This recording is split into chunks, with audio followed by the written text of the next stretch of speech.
ಪಾಕಿಸ್ತಾನ ಘಡ ಘಡ ನಡುಕ್ತಾ ಇದೆ. 11 ವರ್ಷಗಳ ಹಿಂದೆ ಯಾವ ಅಪಾಯದಿಂದ ತಪ್ಪಿಸಿಕೊಂಡು ಓಡಿ ಬಂದಿತ್ತೋ ಅದೇ ಅಪಾಯದ ಮುಂದೆ ಇವತ್ತು ಪಾಕಿಸ್ತಾನ ಮತ್ತೆ ಬಂದು ನಿಂತ್ಕೊಂಡಿದೆ.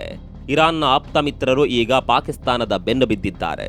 11 ವರ್ಷದ ಹಿಂದೆ ಸಾಧ್ಯವಾಗದೇ ಇದ್ದದ್ದನ್ನ ಈ ಬಾರಿ ಖಂಡಿತವಾಗಿಯೂ ಬಡ್ಡಿ ಸಮೇತ ತೀರಿಸಿಕೊಳ್ಳುತ್ತೇವೆ ಅಂತ ಜಿದ್ದಿಗೆ ಬಿದ್ದಿದ್ದಾರೆ. ಹೌದು, ಕೆಂಪು ಸಮುದ್ರದಲ್ಲಿ ಸೌದಿ ತೈಲ ನೌಕೆಗಳು ಬೆಂಕಿಯ ಜ್ವಾಲೆಯಲ್ಲಿ ಹೊತ್ತಿ ಉರಿಯುತ್ತಿವೆ.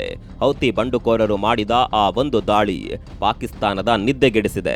ಅಮೆರಿಕ, ಇರಾನ್, ಸೌದಿ ಅರೇಬಿಯಾ ಮತ್ತು ಹೌತಿ ಬಂಡುಕೋರರ ನಡುವಿನ ಈ ಸಂಘರ್ಷ ಇಡೀ ಜಗತ್ತಿನ ಆರ್ಥಿಕತೆಯನ್ನೇ ಬುಡಮೇಲು ಮಾಡ್ತಾ ಇದೆ. ಆದರೆ ಈ ಇಡೀ ಯುದ್ಧದ ನಾಟಕದಲ್ಲಿ ಅತ್ಯಂತ ಸಂಕಷ್ಟಕ್ಕೆ ಸಿಲುಕಿರುವ ದೇಶ ಎಂದರೆ ಅದು ಪಾಕಿಸ್ತಾನ. ಒಂದೆಡೆ ಇರಾನ್ ಜೊತೆಗಿನ ನೆರೆಹೊರೆಯ ಸಂಬಂಧ, ಇನ್ನೊಂದೆಡೆ ಸೌದಿ ಅರೇಬಿಯಾದ ಆರ್ಥಿಕ ಮತ್ತು ಮಿಲಿಟರಿ ಹಂಗು.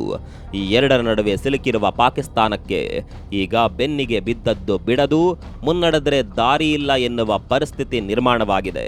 ಹೌತಿ ಪಡೆಗಳು ಈಗ ಪಾಕಿಸ್ತಾನದ ಬಾಗಿಲನ್ನ ಮತ್ತೆ ತಟ್ಟುತ್ತಿವೆ. ಹಾಗಾದರೆ ಇರಾನ್ ಮತ್ತು ಸೌದಿ ಅರೇಬಿಯಾದ ನಡುವಿನ ಸಂಘರ್ಷದಲ್ಲಿ ಪಾಕಿಸ್ತಾನ ಸಿಲುಕಿಕೊಂಡಿದ್ದು ಹೇಗೆ? ಸೌದಿ ಅರೇಬಿಯಾಗಾಗಿ ಪಾಕಿಸ್ತಾನ ತನ್ನ ಸೈನ್ಯವನ್ನ ಯುದ್ಧ ಭೂಮಿಗೆ ಇಳಿಸಲೇಬೇಕಾದ ಅನಿವಾರ್ಯತೆ ಎದುರಾಗಿದೆಯಾ? 11 ವರ್ಷಗಳ ಹಳೆಯ ಚಕ್ರವ್ಯೂಹ ಮತ್ತೆ ಮರುಜೀವ ಪಡೆದುಕೊಂಡಿದ್ದು ಹೇಗೆ? ಎಲ್ಲವನ್ನ ತೋರಿಸ್ತೀವಿ. ಸ್ನೇಹಿತರೆ ನಮಸ್ಕಾರ, ಚರಿತ್ರೆ ಮತ್ತೊಂದು ವಿಡಿಯೋಗೆ ನಿಮಗೆಲ್ಲ ಪ್ರೀತಿಯ ಸ್ವಾಗತ.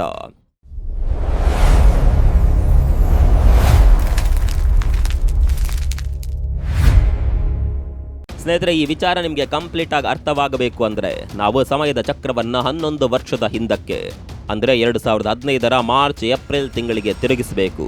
ಆಗ ಯಮನ್ನಲ್ಲಿ ಹೌತಿ ಬಂಡುಕೋರರು ರಾಜಧಾನಿ ಸನಾವಾವನ್ನ ತಮ್ಮ ವಶಕ್ಕೆ ಪಡೆದುಕೊಂಡಿದ್ರು.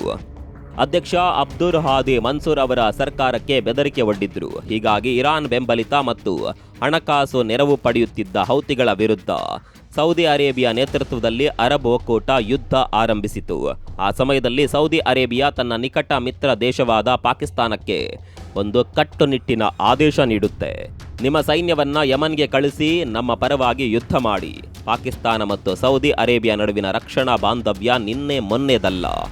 1960ರ ದಶಕದಿಂದಲೂ ಈ ಎರಡು ದೇಶಗಳ ಮಿಲಿಟರಿ ಸಹಕಾರ ಅತ್ಯಂತ ನಿಕಟವಾಗಿದೆ. 1969ರಲ್ಲಿ ದಕ್ಷಿಣ ಯಮನ್ನಿಂದ ಸೌದಿ ಗಡಿಗೆ ಆಕ್ರಮಣವಾದಾಗ ಪಾಕಿಸ್ತಾನದ ವಾಯುಪಡೆ ಸೌದಿ ಜೊತೆಗೂಡಿ ಜಂಟಿ ಕಾರ್ಯಾಚರಣೆ ನಡೆಸಿತ್ತು. 1970 ಮತ್ತು 1980ರ ದಶಕದಲ್ಲಿ ಸುಮಾರು 15,000 ಪಾಕಿಸ್ತಾನಿ ಸೈನಿಕರು ಸೌದಿ ಅರೇಬಿಯಾದಲ್ಲಿ ನಿಯೋಜನೆಗೊಂಡಿದ್ದರು. 1990ರಿಂದ 91ರ ಪರ್ಷಿಯನ್ ಕೊಲ್ಲಿ ಯುದ್ಧದ ಸಮಯದಲ್ಲೂ ಸೌದಿ ರಕ್ಷಣೆಗೆ ಪಾಕಿಸ್ತಾನ ಸೈನ್ಯ ಕಳಿಸಿತ್ತು.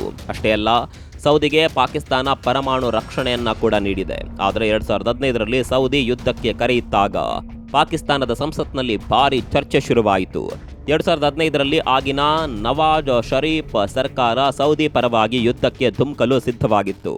ಯಾಕಂದ್ರೆ 1999ರ ಮಿಲಿಟರಿ ದಂಗೆಯ ನಂತರ ನವಾಜ್ ಶರೀಫ್ ಅವರಿಗೆ ಆಶ್ರಯ ನೀಡಿದ್ದೇ ಸೌದಿ ರಾಜ ಕುಟುಂಬ.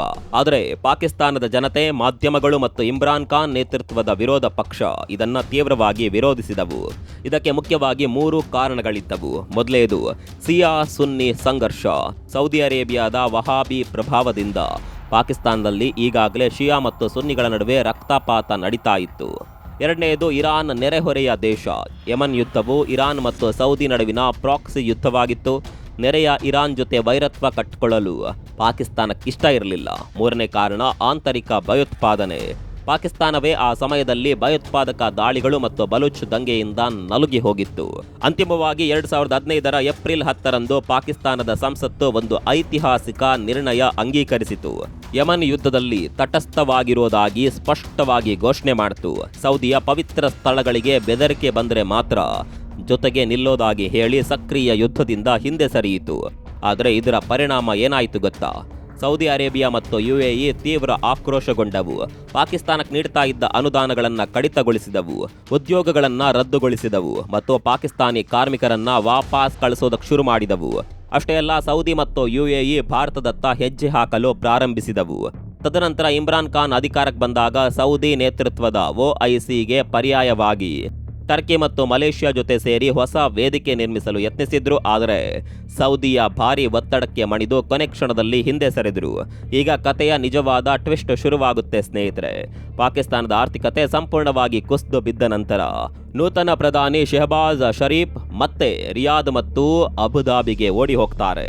ಸೌದಿ ಜೊತೆಗಿನ ಬಾಂಧವ್ಯ ಸರಿಪಡಿಸಲು ಕಳೆದ ಸೆಪ್ಟೆಂಬರ್ನಲ್ಲಿ ಸೌದಿ ಪಾಕಿಸ್ತಾನ್ ಆಯಕಟ್ಟಿನ ಪರಸ್ಪರ ರಕ್ಷಣಾ ಒಪ್ಪಂದಕ್ಕೆ ಸಹಿ ಹಾಕಲಾಯಿತು. ಈ ಒಪ್ಪಂದದ ರಹಸ್ಯ ನಿಯಮ ಏನ್ ಗೊತ್ತಾ? ಒಂದು ದೇಶದ ಮೇಲೆ ದಾಳಿಯಾದರೆ ಇನ್ನೊಂದು ದೇಶ ರಕ್ಷಣೆಗೆ ಬರಲೇಬೇಕು. ಇತ್ತೀಚೆಗೆ ಅಮೆರಿಕ ಇರಾನ್ ನಡುವೆ ಯುದ್ಧ ತೀವ್ರಗೊಂಡು ಸೌದಿಯ ಅಲ್ ಜುಬೈಲ್ ಇಂಧನ ಸೌಲಭ್ಯಗಳ ಮೇಲೆ ದಾಳಿಗಳು ನಡೆದಾಗ ಪಾಕಿಸ್ತಾನವು 2025ರ ಒಪ್ಪಂದವನ್ನು ಉಲ್ಲೇಖಿಸಿ ಸೌದಿಗೆ ಬೆಂಬಲ ನೀಡಿತು. ಸುಮಾರು 13,000 ಮಿಲಿಟರಿ ಸಿಬ್ಬಂದಿ ಮತ್ತು 10ರಿಂದ 18 ಯುದ್ಧ ವಿಮಾನಗಳನ್ನು ಸೌದಿಗೆ ರವಾನಿಸಿತು. ಆದರೆ ಪಾಕಿಸ್ತಾನ ಮತ್ತೊಂದು ತಂತ್ರ ಮಾಡಿತು. ಯುಎಸ್ ಮತ್ತು ಇರಾನ್ ನಡುವೆ ಮಧ್ಯಸ್ಥಿಕೆ ವಹಿಸಿ ಕಣ್ಕಟ್ಟು ಆಟವಾಡಿತು. ಇರಾನ್ ತನ್ನ ವಿಮಾನಗಳನ್ನು ಅಮೆರಿಕದ ಬಾಂಬ್ ದಾಳಿಯಿಂದ ರಕ್ಷಿಸಲು ಪಾಕಿಸ್ತಾನದ ಭೂಪ್ರದೇಶದಲ್ಲಿ ನಿಲ್ಲಿಸಲು ಅವಕಾಶ ನೀಡಿತು. ಅಮೆರಿಕ ಇರಾನ್ ಬಂದರುಗಳನ್ನು ದಿಗ್ಬಂಧನಗೊಳಿಸಿದಾಗ ಪಾಕಿಸ್ತಾನ ತನ್ನ ನೆಲದ ಮೂಲಕ ಇರಾನ್ಗೆ ಸರಕು ಸಾಗಾಣೆಗೆ ಅನುಮತಿ ನೀಡಿತು. ಆದರೆ ಈ ದ್ವಂದ್ವ ನೀತಿಯ ಶಾಂತಿ ಒಪ್ಪಂದ ಈಗ ಸಂಪೂರ್ಣವಾಗಿ ಧೂಳಿಪಟವಾಗಿದೆ. ಅಬುಧಾಬಿಗೆ ಈ ಶಾಂತಿ ಒಪ್ಪಂದಗಳು ಇಷ್ಟವಿರಲಿಲ್ಲ. ಅವರಿಗೆ ಯುದ್ಧದ ಅಂತ್ಯ ಬೇಕಾಗಿತ್ತು. ಈಗ ಕಣದಲ್ಲಿದ್ದ ಹೌತಿಗಳು ತಮ್ಮ ಅಸಲಿ ಆಟ ಶುರು ಮಾಡಿದ್ದಾರೆ. ಹೌತಿಗಳು ಸೌದಿಯ ಅಬಾ ಅಂತಾರಾಷ್ಟ್ರೀಯ ವಿಮಾನ ನಿಲ್ದಾಣದ ಮೇಲೆ ದಾಳಿ ನಡೆಸಿದ್ದಾರೆ. ಅಷ್ಟೇ ಅಲ್ಲ, ಬಾಬ್ ಅಲ್ ಮುಂದೇಬ್ ಜಲಸಂಧಿಯನ್ನ ಸೌದಿ ಹಡಗುಗಳಿಗೆ ಬಂದ್ ಮಾಡಿದ್ದಾರೆ. ಇತ್ತೀಚೆಗೆ ಸೌದಿಯ ಎನ್ಸೇಲಿಯಾ ಎಂಬ ತೈಲ ನೌಕೆಯ ಮೇಲೆ ಭೀಕರ ದಾಳಿ ನಡೆಸಿ ಕೆಂಪು ಸಮುದ್ರದಲ್ಲಿ ಬೆಂಕಿ ಹಚ್ಚಿದ್ದಾರೆ. ಈ ದಾಳಿಯ ಬೆನ್ನಲ್ಲೇ ಪಾಕಿಸ್ತಾನದ ಪ್ರಧಾನಿ ಶೆಹಬಾಜ್ ಶರೀಫ್ ಅವರು ಸೌದಿ ಯುವರಾಜ ಮೊಹಮ್ಮದ್ ಬಿನ್ ಸಲ್ಮಾನ್ ಅವರಿಗೆ ಕರೆ ಮಾಡಿ ಹೌತಿಗಳ ದಾಳಿಯನ್ನ ತೀವ್ರವಾಗಿ ಖಂಡಿಸಿದ್ದಾರೆ. ಪಾಕಿಸ್ತಾನದ ಸೇನಾ ಮುಖ್ಯಸ್ಥ ಫೀಲ್ಡ್ ಮಾರ್ಷಲ್ ಸೈಯದ್ ಆಸಿಮ್ ಮುನೀರ್ ಮತ್ತು ಇಡೀ ಪಾಕಿಸ್ತಾನ ರಾಷ್ಟ್ರವು ಸೌದಿ ನಾಯಕತ್ವದ ಜೊತೆಗೆ ಕಲ್ಲು ಬಂಡೆಯಂತೆ ನಿಲ್ಲುತ್ತದೆ ಎಂದು ಎಕ್ಸ್ನಲ್ಲಿ ಘೋಷಣೆ ಮಾಡಿದ್ದಾರೆ. ಈಗ ಪ್ರಶ್ನೆ ಏನಂದ್ರೆ, ಮುಂದೆ ಏನಾಗಲಿದೆ? ಹರ್ಮುಜ್ ಜಲಸಂಧಿ ಮುಚ್ಚಲ್ಪಟ್ಟ ನಂತರ ಸೌದಿ ಅರೇಬಿಯಾ ತನ್ನ ತೈಲ ಪೂರೈಕೆಯನ್ನ ಈಸ್ಟ್ ವೆಸ್ಟ್ ಪೆಟ್ರೋಲೈನ್ ಪೈಪ್ಲೈನ್ ಮೂಲಕ ಕೆಂಪು ಸಮುದ್ರದ ಯಾನ್ಬು ಬಂದರಿಗೆ ಮರು ನಿರ್ದೇಶನ ಮಾಡಿತ್ತು. ಅಲ್ಲಿಂದ ಬಾಬ್ ಎಲ್ ಮುಂದೇಬ್ ಮೂಲಕ ಏಷ್ಯಾದ ಮಾರುಕಟ್ಟೆ ತಲುಪಬೇಕಿತ್ತು. ಆದರೆ ಹೌತಿಗಳು ಈ ಹಾದಿಯನ್ನೇ ಬಂದ್ ಮಾಡಿರೋದ್ರಿಂದ ಸೌದಿ ಆರ್ಥಿಕತೆಗೆ ದೊಡ್ಡ ಪೆಟ್ಟು ಬಿದ್ದಿದೆ. ರಾಜತಾಂತ್ರಿಕ ಮಾತುಕತೆಗಳು ವಿಫಲವಾದರೆ ಸೌದಿ ಅರೇಬಿಯಾ ಪಾಕಿಸ್ತಾನವನ್ನ ಹೌತಿಗಳ ವಿರುದ್ಧ ಮಿಲಿಟರಿ ಕಾರ್ಯಾಚರಣೆಗೆ ಇಳಿಯುವಂತೆ ಅಧಿಕೃತವಾಗಿ ಕೋರಲಿದೆ. ಈ ಬಾರಿ ಪಾಕಿಸ್ತಾನಕ್ಕೆ ಇಲ್ಲ ಅಂತ ಹೇಳೋದಕ್ಕೆ ಸಾಧ್ಯವಿಲ್ಲ.